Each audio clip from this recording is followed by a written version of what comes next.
tremendously, fire Stephanie White or just free themselves of Caitlin Clark.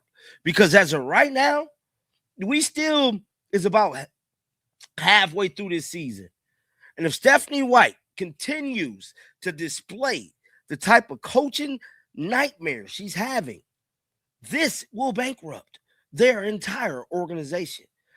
Now, with that being said, the games has been absolutely boring. And to me, things seemed promising for the Indiana Fever heading into this year. The front office had publicly compared their ambitions to a company like Apple, hoping to build the franchise into a recognizable name across the sports world. Instead, the complete opposite has unfolded. This season opened on shaky footing, with head coach Stephanie White at the center of much of the turbulence. Absolutely boring. And to me, the more Stephanie White talks, it makes this whole situation absolutely worse. Now, this was the scene. Now, I want to give, before we get into this story here, this context, I want to give the biggest shout out to Major Sports Network for doing this. They stated this was 5 minutes before tip-off. I took a still picture in real time and a video all the way up to the Raptors. And even last year, there were early signs of fans souring on White's leadership. Based on repeated trips back and forth to Indianapolis, a noticeable pattern has emerged. A large portion of Caitlin Clark's fan base simply hasn't been showing up to games. Many of them have made their displeasure with the organization known in fairly obvious ways. At this point, Pacers Sports and Entertainment faces a serious decision. I took a still picture in real time and a video all the way up to the Raptors, and it panned out. You could see everything. Can you see the clock below in the middle? That's the time left before tip-off, sorry. Now, I do want to say, as someone that has now been to 2 Fever games this season, this is the scene right before tip-off. This right here, a lot of empty seats. But when that clock hit, bro, tip-off, a lot of this bottom section fills up. They'll likely need to slash ticket prices significantly, part ways with White, or risk losing Clark altogether, because the season is roughly at its midpoint, and if White's coaching struggles continue at this pace, the financial fallout for the organization could be severe. The product on the floor has been genuinely hard to watch lately, and the more White speaks publicly about the team's issues, the worse the optics become. Here's the situation that unfolded. Credit goes to Major Sports Network for capturing this moment. They documented the arena 5 minutes before tip-off, with both a still image and continuous video footage running through the opening tip, showing the full picture of attendance. Bottom section fills up. From what I've seen, from twice I've been to the game. So if you guys ain't ever been, you need to not say nothing. For real. Because this middle section here always fills up right at tip-off. It don't matter that it's 5 minutes left. It still could be, 5,000 to 6,000 people in the hallways ordering food, getting liquor and stuff like that, because the lines be excessively long. Now, this top section, it's going to stay like this the whole part of the game. Like, ain't no doubt. A countdown clock visible in the broadcast marks the time remaining before the game starts. Having attended 2 Fever games in person this season, the pattern is consistent. Plenty of empty seats are visible in this window, but once that clock hits 0, the lower bowl tends to fill in noticeably, based on first-hand observation both times. Anyone who hasn't actually been to a game shouldn't weigh in on this, because that mid-level section reliably packs in right around tip-off. The 5-minute mark doesn't tell the whole story. There are still thousands of fans stuck in concourse lines grabbing food and drinks, since those lines run painfully long. About it. It is definitely going to stay like this the whole part of the game. But this middle section definitely is going to be kind of full. Like you might have pockets here and there, like this lower level here with seats, couple seats, but all up in here, because this is where I sit at, right over here behind the Fever bench in section 3 here. But I'm here to tell you, this is bad for the Indiana Fever organization. Tonight, we're on national TV. The upper deck, though, stays sparse for the entire game. There's no real debate there. The middle tier ends up reasonably full, with maybe a scattered empty seat or two in the lower rows. That's actually where most viewing happens from, specifically from a seat behind the Fever bench in Section 3. Still, the overall picture isn't a good look for the franchise. Shielding tonight, we're on national TV, we're on CBS, and that means we need you to make some noise. So Beaver fans, right now, let's do a mic check. We're also live on the Life of Hobbies. Ready for the glory game of Beaver. 1, 2, 3. Let's see if how much time is left. Yeah. You remember how I told you these lower sections here? So this section right here, this lower section, probably stayed empty, bro, through the duration of the game. But Broadcast audio caught arena staff hyping the live CBS national broadcast, encouraging fans to bring energy for the cameras. Returning to the seating breakdown, that particular lower section tends to remain empty for most of the game, but the area near the ticket office signage and upward from there usually fills based on past visits. With 2 minutes still on the clock, an estimated 5,000 fans remain outside the seating area entirely, tied up in concession and bar lines. probably stayed empty, bro, through the duration of the game. But back up here, where this Ticketmaster sign at and going on up, that's going to fill up. That always fills up. Most of the times I've been there, it's going to fill up. But it's still got 2 minutes left. You got to remember, these lines are long to get food, alcohol, and stuff like that. It's about 5,000 people still outside. But that top section, yeah. This let me see if I can pan over here. This top section, it ain't filling up. Because you got to think. The upper section, by contrast, isn't filling in much at all, largely because of the sheer number of stairs, elevators, and escalators required to reach those seats, which discourages people from heading up early. So seeing it sparse with 5 minutes left tracks with the usual pattern. That front lower section, the first several rows, will likely stay close to empty if it's already showing that way now. But that middle lower section is a near certainty to fill up completely. This top section, it ain't filling up. Because you got to think, a lot of people trying to just sit down at this point because they got all them damn steps and elevators and escalators and stuff like that to go up just to even get up here. And so for this section to look like this 5 minutes for the game, this is probably how this section is going to look. But this lower section, remember I said like the first 7 to 8 rows, if it ain't nobody there, it's probably how it is. But this middle lower section, I bet money it filled up. I know it filled up. Now, with that being shifting to another major storyline, former Fever guard Sydney Coloson made her broadcast debut, discussing the ongoing Clark situation alongside Chiny Ogwumike on ESPN. In her comments, Coloson noted that inconsistent officiating has been a league-wide problem this season, acknowledging that's not what any league wants, but it's the current reality. She pointed out that with referees calling more fouls than ever, scoring has reached record highs across the WNBA, but that's also stretched game length from roughly 2 hours to 2.5 hours. Oh, you can forget it. We're not tuning in for that trash. We're not tuning in. The league better be careful here. The Fever better be careful here. Why? Because there's a world where fans are like, until Stephanie White's gone, until Caitlin Clark's traded, until we see real change, until we hear from Adam Silver, not Kathy Engelbert.